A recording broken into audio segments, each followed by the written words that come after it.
2024లో చాలా మంది కన్ను మూస్తే 2025 కూడా నీకెందుకు ఇచ్చాడో తెలుసా? తన బలీయమైన కార్యాలను నువ్వు ఇంకా చూడాల్సినవి ఉన్నాయి. చూపించడానికే నిన్నుంచాడు, చూపిస్తాడు. ఇన్నాళ్ళు చేసిన ప్రార్థనలు చాలా ఉన్నాయి. నువ్వు చేసిన ప్రార్థనలు, ఆ ప్రార్థనలకు జవాబులు ఇవ్వాలి కదా, మరి అవి నువ్వు చూడాలి కదా, నువ్వు అనుభవించాలి కదా. అందుకే మరో సంవత్సరం పొడిగించాడు. దీని వెనుకున్న ఆంతర్యం ఏంటో తెలుసా?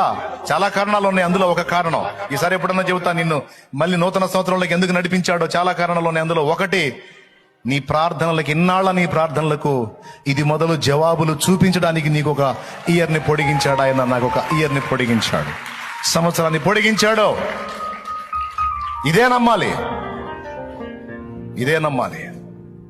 నిన్ను నన్ను పరిపూర్ణం చేయటానికి, సంపూర్ణ స్థితిలో నడిపించడానికి, మన ప్రార్థనలకు జవాబులు ఎలాగ ఇచ్చాడో మనకి చూపించడానికి.